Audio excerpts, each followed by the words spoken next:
kita semua. Selamat pagi.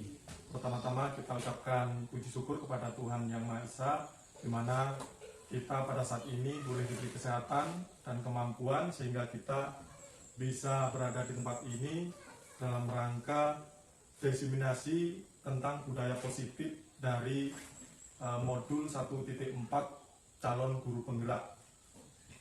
Jadi Bapak Ibu, sebelum saya masuk ke budaya positif, apa itu budaya positif, perlu saya sampaikan bahwa di dalam filosofi Ki Hajar Dewantara, yaitu maksud pendidikan itu yaitu menuntun segala kodrat pada anak agar mereka dapat mencapai keselamatan, kebahagiaan yang setinggi-tingginya, baik sebagai manusia maupun sebagai anggota masyarakat. Nah, tugas kita seperti apa? Tugas kita itu diibaratkan seperti petani. Jadi, kita sebagai petani hanya bisa menanam, merawat, memberi pupuk, dan mengolah tanah. Kita tidak bisa, seumpama kita menanam jagung, tidak bisa kita meminta jagung itu tumbuhnya padi.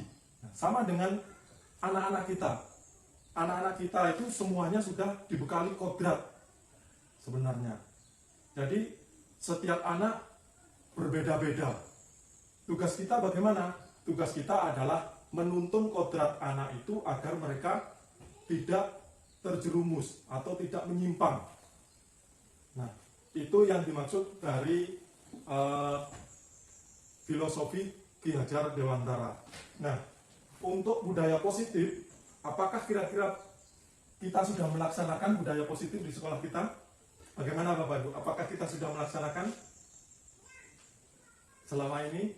Sudah. Iya. Sebenarnya kita sudah, ya. Tetapi apakah sudah benar ataukah belum ataukah masih kurang? Nah, nanti kita akan lebih tahu jelasnya setelah kita masuk ke materi budaya positif. Yang pertama Bapak Ibu, perubahan paradigma belajar dari stimulus respon ke teori kontrol. Kelihatan Bapak Ibu ya? Saya tidak pakai fokus karena kita tidak ada listrik, jadi kita pakai ini saja. Yang penting kita bisa melihat semuanya. Perubahan paradigma belajar dari stimulus respon ke teori kontrol. Stimulus respon lawan teori kontrol. Nah, manakah yang kita pakai selama ini? Selama dalam pembelajaran di kelas kita melayani peserta didik kita. Nah, stimulus respon kita bisa lihat Bapak Ibu, realitas kebutuhan kita sama. Sedangkan teori kontrol tentang dunia itu realitas kebutuhan kita berbeda. Kira-kira kalau dari ini semua, Bapak Ibu enaknya yang mana pakainya? Stimulus respon atau teori kontrol? Minta tolong Bapak Ibu mengasih komentar tentang hal ini. Yang pertama, realitas kebutuhan kita sama. Yang untuk stimulus respon, untuk teori kontrolnya tentang dunia. Itu realitas kebutuhan kita berbeda. Semua orang melihat hal yang sama. Untuk teori kontrolnya, setiap orang memiliki gambaran yang berbeda. Yang berikutnya, stimulus respon tentang dunia, kita mencoba mengubah orang agar berpandangan sama dengan kita. Kita berusaha memahami pandangan orang lain tentang dunia. Kira-kira, kalau menurut Bapak Ibu, kira-kira yang mana ini? Yang sesuai dengan filosofi Ki Hajar Dewantara. Yang stimulus respon atau teori kontrol kira-kira? Coba baca semuanya Pak. Iya. Realitas kebutuhan, ini yang saya baca dulu yang stimulus respon ya. Realitas kebutuhan kita sama, semua orang melihat hal yang sama. Kita mencoba mengubah orang agar berpandangan sama dengan kita. Perilaku buruk dilihat sebagai suatu kesalahan. Orang lain bisa mengontrol saya bisa mengontrol orang lain. Pemaksaan ada pada saat bujukan gagal. Model berpikir menang kalah. Nah, ini untuk yang stimulus respon. Lawannya teori kontrol. Teori kontrol tentang dunia. Realitas kebutuhan kita berbeda. Yang kedua, setiap orang memiliki gambaran berbeda. Yang berikutnya, kita berusaha memahami pandangan orang lain tentang dunia. Yang berikutnya lagi, semua perilaku memiliki tujuan. Yang berikutnya, hanya Anda yang bisa mengontrol diri Anda. Dan Anda tidak bisa mengontrol orang lain. Kolaborasi dan konsensus menciptakan pilihan-pilihan baru, model berpikir menang-menang. Kira-kira yang mana Bapak Ibu? Kalau menurut Bapak Ibu, saya mau minta pendapat dari Bapak Teori kontrol. tentang teori kontrol. Teori Nah, kontrol. alasannya apa kira-kira kalau kita memilih teori kontrol? Benar Bapak Ibu, teori kontrol yang harus kita terapkan di sekolah kita. Kenapa? Kira-kira alasannya ada yang bisa menyebutkan? Jadi di sini sifatnya kita sharing saja, bukan saya menggurui, tapi kita saling bertukar pikiran, ya. Apa kira-kira alasannya? Kok kita memilih teori kontrol?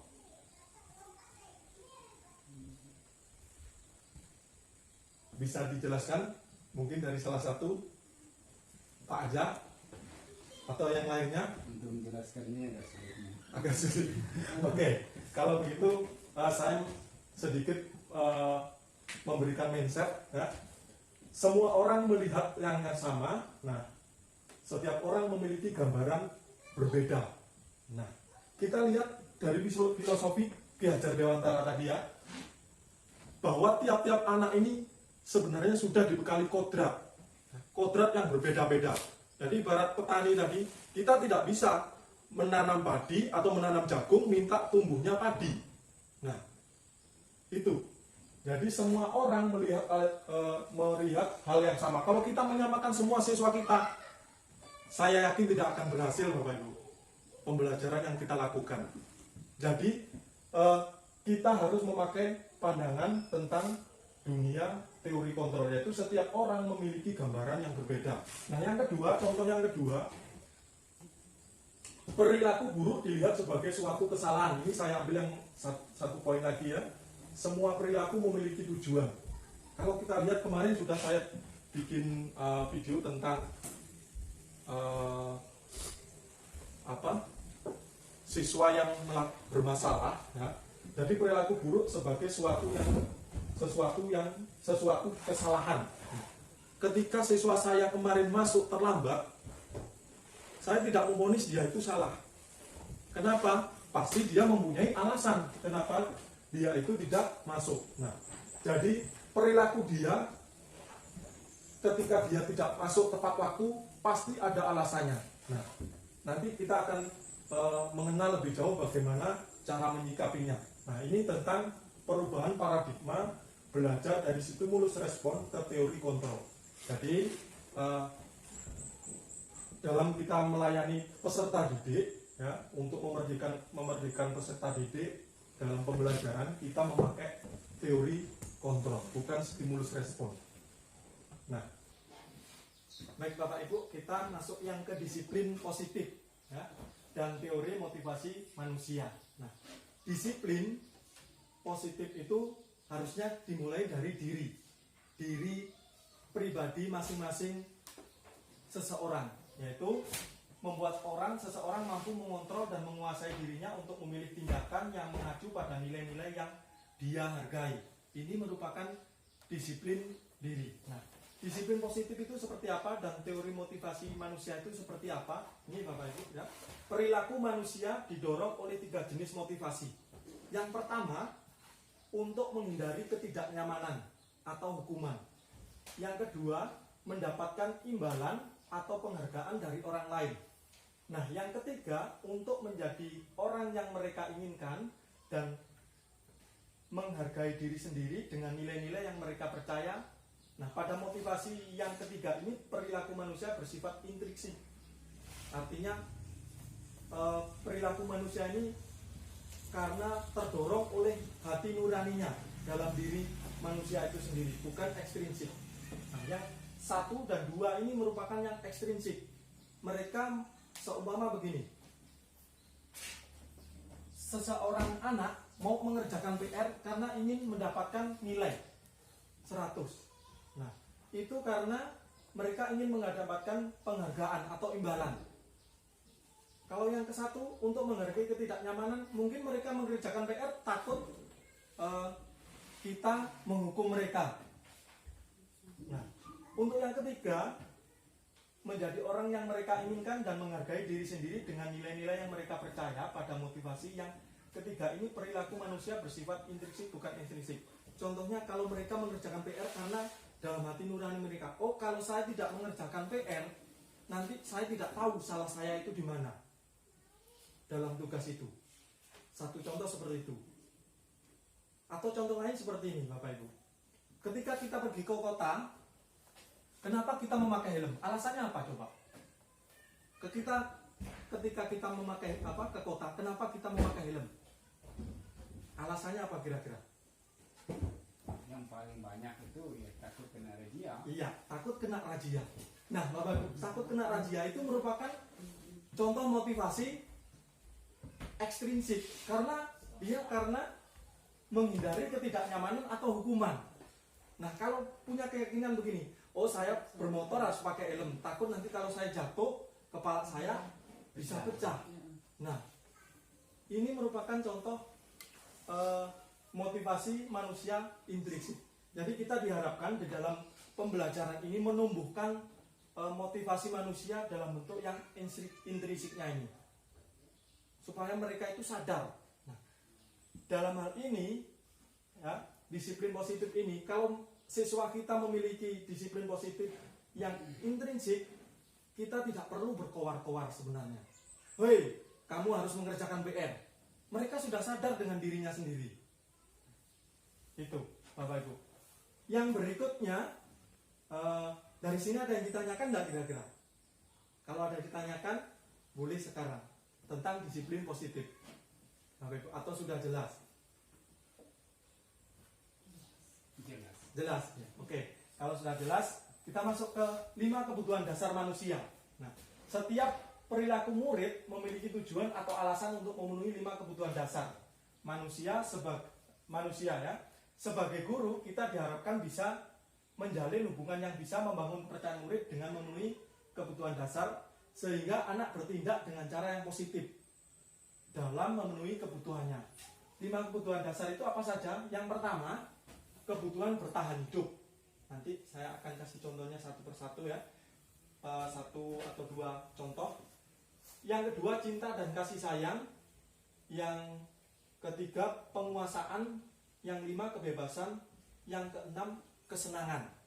Nah, dari sini 5 kebutuhan dasar manusia ini kalau kita terapkan di dalam pembelajaran atau di dalam kita melayani peserta didik kita, saya yakin siswa ini akan bertindak secara positif dalam memenuhi kebutuhan dasar. Contohnya Bapak Ibu, ketika anak tidak mendapatkan 5 kebutuhan dasar ini, yaitu mereka tidak akan berhasil secara akademik, mungkin kebutuhannya karena tidak terpenuhi. Nah, contohnya nih, kebutuhan kebebasan. Biasanya anak-anak seringkali itu di dalam kelas saya, mereka menawar, Pak, kita hari ini kita nyanyi duluan. Nah, Pak, kita hari ini menghafalkan perkalian. Nah, seperti itu. Ketika kita tidak menuruti anak, kira-kira apa yang terjadi? Bapak Ibu, kita tidak menuruti kemauan anak, apa yang terjadi di dalam proses pembelajaran kita? Iya, benar, mengurangi semangat belajar mereka. Nah, kalau kita penuhi, meskipun tidak semuanya, setidaknya mereka sudah bersemangat dalam belajar. Dari awal saja sudah semangat, nanti hasil atau proses pembelajaran kita tidak akan jauh dari apa yang kita inginkan atau targetnya. Nah, itu kebebasan, ya. Cinta dan kasih sayang. Nah, ada juga Bapak Ibu ya, cinta dan kasih sayang. Kadang ada siswa kita itu yang ingin diperhatikan. Nah, tetapi apa ketika kita tidak memperhatikan mereka? Apa yang terjadi kira-kira? Mereka mudah merasa bosan. Mudah merasa bosan. Ada lagi kira-kira selain itu? Ketika anak sedang bertanya, kita tidak memperhatikan. Nah, kita menanggapi siswa yang lain. Apa yang terjadi kira-kira siswa kita? Kesal. Ada lagi nggak kira-kira? Marah. Ada lagi?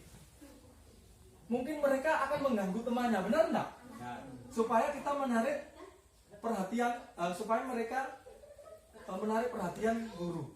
Nah, itu merupakan 5 kebutuhan dasar yang diinginkan oleh manusia. Ya. Jadi kebutuhan dasar sang anak itu harus kita penuhi. Meskipun tidak semuanya. Kalau kita semuanya mungkin tidak bisa juga tercover semua. Tetapi setidaknya kita sudah berusaha sebaik mungkin dalam memberikan pelayanan terhadap peserta didik kita sehingga kita menciptakan merdeka belajar di dalam kelas kita. Nah, berikutnya 5 posisi kontrol, Ibu. Nah, sebelum kita masuk ke 5 posisi kontrol, ada yang ditanyakan tentang kebutuhan 5 kebutuhan dasar manusia. Kalau ada yang ditanyakan, silahkan.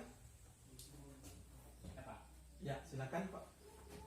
Tadi dikatakan kalau kita itu memenuhi kebutuhan anak, salah satunya anak itu kan pengen diperhatikan terus kan.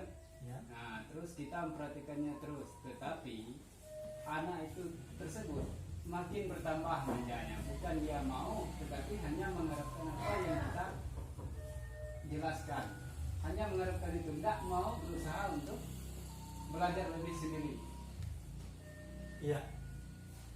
Jadi kita di dalam pembelajaran ini membuat anak bagaimana kita menciptakan anak disiplin dirinya, mendisiplinkan dirinya.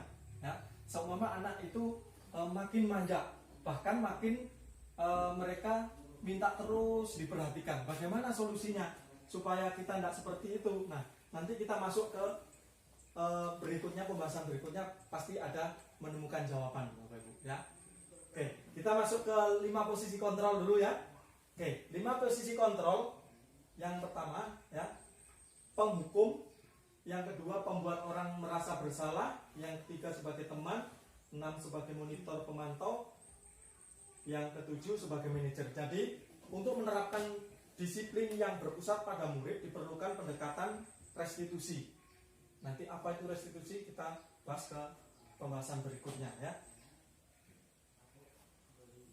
Jadi, restitusi atau posisi kontrol yang tepat agar dapat menciptakan lingkungan yang positif, aman, dan nyaman. Nah, Bapak Ibu, ketika kita mendengar kata disiplin, apa yang terbesit dari Bapak Ibu? Yang terbesit dari pikiran Bapak Ibu? Apa yang terbesit dari pikiran Bapak Ibu? Ketika kita mendengar kata disiplin, Harus mengikuti aturan. Harus mengikuti aturan. Terus ada lagi, kalau tidak mengikuti aturan apa akibatnya? Kena hukuman. Iya, oke, kena hukuman. Jadi Bapak Ibu, sebenarnya di dalam disiplin positif ini, budaya positif, hukuman itu sebenarnya yang paling akhir yang bisa kita lakukan terhadap anak apabila yang lainnya sudah tidak mampu lagi. Nah, bagaimana kita menempatkan diri kita? Jadi penghukum ini membuat anak yang pertama, mereka merasa tersakiti. Benar nggak? Benar. Nah, ketika dihukum, mereka memang tersakiti. Pasti ada merasa sakit, oh Pak Guru menghukum saya. Nah, tetapi mereka nanti pasti akan mengulangi hal itu lagi. Kenapa? Karena itu tadi, disiplin positifnya dalam diri itu belum terbentuk, Bapak Ibu. Nah, yang kedua, membuat orang merasa bersalah atau ini ada suatu pernyataan atau kata-kata membuat orang seperti bersalah itu bagaimana bentuk kata-katanya ya. Jadi pembuat orang merasa bersalah akan menggunakan keheningan membuat orang lain merasa tidak nyaman, bersalah atau rendah diri. Kata-kata yang keluar dengan lembut seperti ya, ini saya kasih contoh satu saja. Nah, ini, Ibu sangat kecewa sekali dengan kamu. Seumpama ada siswa kita yang melakukan kesalahan, Ibu sangat kecewa sekali dengan kamu. Ini anak sudah merasa bersalah. Nah, tetapi kita tidak menghukumnya. Ya. Yang kedua, contoh yang kedua, berapa kali Bapak harus memberitahu kamu supaya kamu tidak melakukan hal ini. Nah, ini anak sudah merasa bersalah Bapak Ibu. dari kata-kata kita seperti ini. Kalau kita bilang kamu jangan melakukan ini, nah itu termasuk apa? Nanti konsekuensinya hukuman. Ya. Kalau membuat merasa bersalah beda lagi kalimatnya. Nah yang berikutnya sebagai teman. Nah ini sebagai teman ini rata-rata yang diharapkan untuk sebagai guru ya dalam menerapkan 5 posisi kontrol ini. Sebagai teman dan sebagai manajer. Sebagai manajer pernah saya kasihkan ke siswa ya, bahwa ketika siswa itu melakukan kesalahan, menyakiti temannya, saya mengatakan, apakah kamu tahu keyakinan kelas yang sudah kita buat? Nah, kalau mereka sudah tahu, nah berarti kita langsung bilang ke anak itu, salah tidak kira-kira sikap dan perbuatan mereka? Saya ini salah. Nah, selain kita membuat dia mengakui kesalahannya, kita juga mengasih pilihan.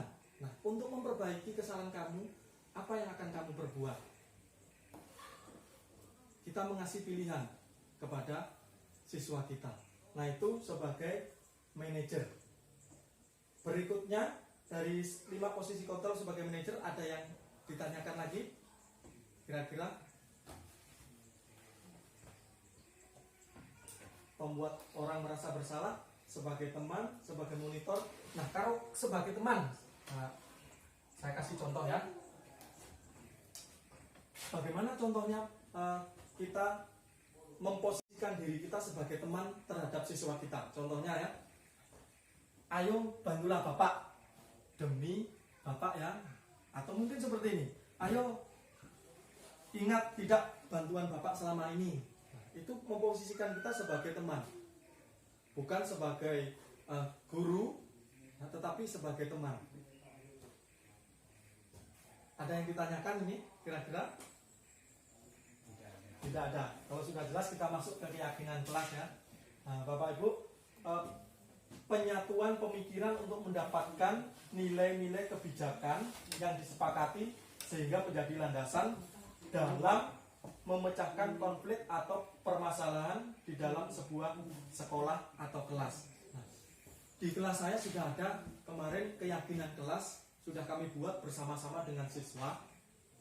Jadi keyakinan kelas ini kami buat bersama-sama dengan siswa. Siswa sendiri yang menentukan apa yang mereka inginkan di kelas mereka, supaya proses pembelajaran ini tetap berjalan sesuai dengan target dan mereka nyaman ya. Jadi nilai-nilai keyakinan menggerakkan murid untuk lebih termotivasi. Kalau siswa sendiri yang menuliskannya, mereka akan termotivasi Bapak Ibu. Suatu contoh ini, tidak usah jauh-jauh ya. Ketika kita tidak ada keyakinan kelas, mungkin dari Bapak Ibu ada yang pernah di PHP-in. Tahu maksudnya di PHP-in? Jadi ketika mereka mau kencing langsung keluar nolong. Ada enggak yang seperti itu di kelas Bapak? Ya. Ada. Nah, kalau kita ada keyakinan kelas, mereka akan sadar sendiri. Karena mereka yang menuliskannya. Ketika kalau di kelas saya itu ketika mau keluar harus seizin guru. Nah, ketika mereka keluar minta izin Bapak Ibu, karena mereka sudah menuliskannya. Jadi itu. Jadi keyakinan kelas ini merupakan atau gerakan murid untuk lebih termotivasi, menggerakkan murid agar lebih termotivasi melakukan sesuatu secara intrinsik. Intinya melakukan sesuatu sesuai dalam keyakinan mereka. Nah, bukan karena menghindari hukuman atau memperoleh penghargaan. Ini keyakinan kelas Bapak Ibu. Berikutnya dari keyakinan kelas mungkin ada yang ditanyakan. Jadi di dalam keyakinan kelas ini, kalau kita membuat keyakinan kelas, pertama 1 hari 1 saja Bapak Ibu, tidak usah terlalu banyak. Yang penting mereka kalau di punya saya itu dalam 1 minggu, dalam 1 minggu itu 1. Akhirnya mereka setelah semuanya selesai, ada lagi enggak? Saya tanya. Keyakinan kelas yang ingin kalian masukkan sudah tidak ada. Nah, baru ditempelkan, ditulis mereka, ditempelkan. Baru kemarin baru saya cetakkan dalam bentuk poster yang besar. Jadi mereka bisa melihatnya dan mengingat terus. Itu Bapak Ibu. Mungkin ada lagi yang ditanyakan dari keyakinan kelas? Tidak ada. Oke. Berikutnya segitiga restitusi. Apa itu segitiga restitusi? Bapak Ibu, ini yang terakhir ya. Jadi segitiga restitusi adalah proses menciptakan kondisi bagi murid untuk memperbaiki kesalahan mereka sehingga mereka bisa kembali pada kelompok mereka dengan karakter yang kuat. Nah, jadi mereka ketika bersalah, bukan mereka menghakimi dirinya sendiri. Akhirnya mereka, oh saya salah, saya tidak sesuai atau tidak sama dengan kawan-kawan saya. Akhirnya mereka minder atau mungkin bahkan mengucilkan dirinya. Nah, ciri-ciri restitusi yang sekarang. Yang pertama, bukan untuk menebus kesalahan, namun untuk belajar dari kesalahan. Ya. Kalau kita anggap saja begini, anak itu datang telat. Sekarang karena kamu datang telat ngepel atau mungkin ngambil air untuk WC. Nah, ini merupakan apa ini? Bukan untuk mereka hanya saya nanti kalau telat lagi paling hanya untuk ngambil air WC. Terus seperti itu.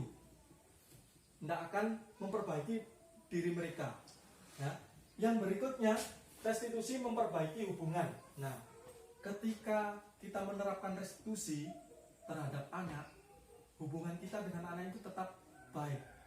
Anak masih tetap menghargai kita sebagai guru, dan anak tidak memandang kita itu sebagai orang yang mampu mengontrol dia. Itu Bapak Ibu. Yang berikutnya, restitusi tawaran bukan paksaan. Nah, tadi sudah saya jelaskan contohnya yang siswa terlambat, tawaran kita seperti apa? Bagaimana kamu bisa memperbaiki hal ini? Apakah besok bisa datang tepat waktu? Pasti anak akan menjawab apa kira-kira Bapak Ibu? Bisa. Nah, kalau bisa, sekarang apa yang harus kalian ubah? Seumpama kalau saya kemarin siswa saya itu karena dia datang terlambat gara-gara membantu ibunya mencuci piring dahulu sebelum berangkat sekolah. Nah, saya tawarkan bagaimana supaya kalian tidak datang terlambat. Dia membuat kesepakatan dengan saya akan bangun lebih awal sehingga mereka tidak telat lagi. Nah, itu. Jadi restitusi itu tawaran bukan paksaan. Kalau kita paksa, kamu besok harus datang tepat waktu. Yakin nggak Bapak Ibu anak siswa kita itu datang tepat waktu? Yakin tidak kira-kira? Tidak. Kenapa? Karena kita tidak memberikan tawaran atau solusi. Langkah-langkahnya seperti apa supaya dia tidak telat. Mungkin dia tetap bangunnya tetap seperti semula. Akhirnya ya telat lagi. Itu Bapak Ibu. Ya. Jadi restitusi tawaran bukan paksaan. Yang berikutnya restitusi menuntun untuk melihat ke dalam diri. Nah, ketika anak itu terlambat, contohnya tadi melihat dirinya. Oh, saya telat itu gara-gara saya tidak bangun tepat waktu. Nah, yang berikutnya, restitusi mencari kebutuhan dasar yang mendasari tindakan. Nah, itu tadi ya. Restitusi mencari kebutuhan dasar yang mendasari tindakan. Yang mendasari tindakannya itu apa nanti? Supaya mereka itu lebih berbuat yang lebih baik lagi. Berikutnya, restitusi fokus pada solusi. Nah, tadi sudah diutarakan Pak Aja bahwa kita memberi solusi, bukan hukuman. Itu intinya. Kalau kita menghukum, contohnya tadi kalau telat kita hukum ngambil air atau mungkin berlari kering lapangan, ya mungkin mereka merasa, oh paling kalau saya telat disuruh ngambil air lagi itu, dan mungkin akan terulang lagi telat itu. Nah, yang berikutnya restitusi terakhir mengembalikan murid yang berbuat salah pada kelompoknya. Nah, kalau kita menerapkan restitusi, anak itu tidak akan minder dari kawan-kawannya, Bapak Ibu. Jadi segitiga restitusi ini, yang pertama validasi tindakan yang salah. Nah, di sini ada kata-kata kamu tentu punya alasan mengapa melakukan itu. Nah, seperti saya tadi, karena siswa saya telat, saya tanya tidak langsung, saya kamu telat, harus mendapatkan hukuman. Tidak, Bapak Ibu, ya. Jadi saya menanyakan dulu alasannya mengapa mereka telat. Nah, setelah itu, adakah cara yang lebih efektif untuk mendapatkan apa yang kamu butuhkan? Bisa juga pakai kata-kata seperti itu, ya. Menanyakan keyakinan. Nah, keyakinan kelas apa yang telah kita sepakati. Nah, ini. Jadi keyakinan kelas ini kenapa dibuat? Karena di dalam keyakinan kelas, anak atau peserta didik kita itu lebih termotivasi untuk melakukan apa yang mereka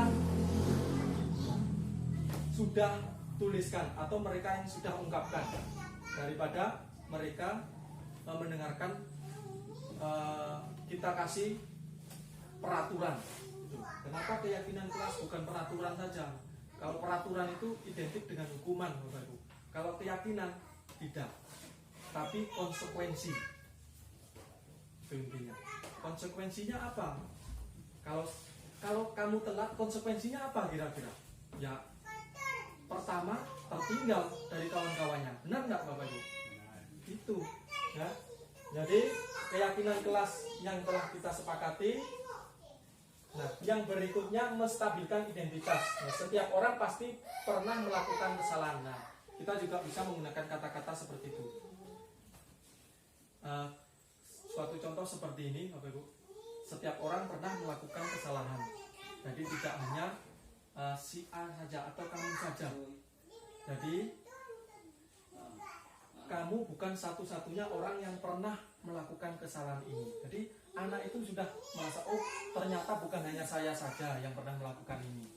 Tetapi dari menstabilkan identitas ini, hubungan kita dengan siswa itu tidak akan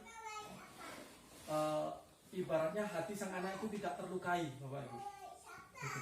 Kalau kita memvonis mereka dengan bersalah, kamu itu bersalah, tiap hari datang telat terus, itu sudah hubungan kita dengan siswa itu sudah mulai, hati sang anak itu mulai tersakiti, ya. Itu Bapak Ibu. Jadi ini segitiga restitusi dari ke-6 paparan yang saya lakukan ini, atau desiminasi yang saya lakukan ini, mudah-mudahan kedepannya membuat kita lebih baik lagi dalam memberikan pelayanan kepada peserta didik kita, dan kita bisa mewujudkan merdeka belajar di sekolah ini. Mungkin hanya ini yang bisa saya sampaikan. Kalau Bapak Ibu ada pertanyaan, silakan.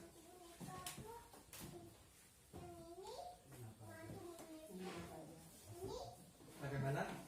Kalau saya sih ada, Pak. Ya, coba Pak utarakan. Melihat dari konsep yang dibuat tentang disiplin positif atau budaya positif tadi, yang sulit menerapkannya itu adalah 5 posisi kontrol. Bukan di sekolah yang sulit menerapkannya, tetapi itu harus melibatkan semua elemen, termasuk orang tua murid, harus bisa berperilaku yang santun gitu. Nah, kalau kita di sekolah saja, kadang-kadang orang tua itu menganggap itu biasa. Kalau anak itu mengadu kepada orang tua, karena situasinya di sini ya kita cukup tahu gitu. Karena posisinya bukan orang kota tapi orang kampung. Iya. Jadi begini Bapak Ibu, dari awal saya sudah mendapatkan mindset atau gambaran. Memang budaya yang ada di lingkungan kita itu memang berbeda-beda, kan? Mungkin di Janang dengan di Sukamaju masyarakatnya berbeda, ya? Dalam artian berbeda apa? Budayanya. budaya kesehariannya, ya. Itu. Tapi apa Bapak Ibu? Kita di sekolah inilah sebagai filternya. Jadi kalau di rumah mereka melakukan hal yang tidak menerapkan budaya positif, intinya kita sudah berusaha di sekolah. Gitu. Intinya kita sudah berusaha di sekolah menuntun kodrat anak itu sesuai dengan kodrat mereka masing-masing. Gitu. Kalau di rumah bagaimana Bapak Ibu? Kita tidak bisa mengawasi mereka di rumah secara individu, ya, karena kita letaknya juga jauh. Nah itu. Yang jelas intinya kita terapkan dulu budaya positif itu di sekolah kita, sehingga setidaknya mereka itu mempunyai gambaran, oh saya itu harus seperti ini sebenarnya kalau di sekolah. Nah, bisa tidak saya terapkan di rumah? Paling tidak pengimbasan siswa ini sedikit demi sedikit saja kita mulai menerapkan itu. Jadi kebiasaan siswa ini nanti akan terbentuk dengan sendirinya. Jadi tidak selamanya. Mungkin waktu kecil anak itu suka nakal, kita tidak tahu besarnya nanti kan. Kalau kita sudah menerapkan budaya positif, mereka pasti ingat terus itu. Oh di sekolah saya dulu itu seperti ini. Nah, jadi tidak selalu anak di usia SD nanti yang nakal itu tidak berhasil di kemudian hari. Ya, itu intinya. Yang jelas kita di dalam sekolah kita ini kita terapkan dulu budaya positif itu di dalam sekolah kita agar kodrat anak ini bisa terarah, tertuntun. Gitu. Jadi ibarat kita pendidik tadi sudah saya jelaskan di awal bahwa kita itu sebagai petani, kita ini guru ini sebagai petaninya. Kita hanya mampu merawat, memupuk, mengolah tanahnya, tetapi kita tidak bisa menentukan hasilnya. Benar nggak Bapak Ibu? Iya, itu. Kalau kita menanam jagung sebenarnya, tidak mungkin kita minta hasilnya padi kan? Sama dengan mendidik siswa, itu. Kodrat anak itu berbeda-beda Bapak Ibu ya. Jadi mungkin ini yang bisa saya sampaikan, kurang lebihnya saya mohon maaf karena tadi masih ada pertanyaan lagi. Kalau masih ada pertanyaan lagi, kalau selagi saya masih mampu menjawabnya pasti akan saya jawab. Ada lagi enggak Bapak Ibu? Ini sharing saja kita, bukan saya menggurui tapi kita sharing ya. Kalau memang masih ada, saya persilakan. Bagaimana Bapak Ibu? Atau sudah cukup? Sudah cukup. Oke. Kalau sudah cukup, saya ucapkan terima kasih kepada Bapak Ibu Dewan Guru yang sudi menyediakan waktunya dalam saya pengibasan atau diseminasi ini tentang budaya positif dalam modul calon guru penggerak 1.4. Nah, harapan kedepannya kita bisa menerapkan budaya positif ini di lingkungan sekolah kita atau di tempat tugas kita di sini. Terima kasih, saya ucapkan selamat siang dan sampai bertemu di hari berikutnya.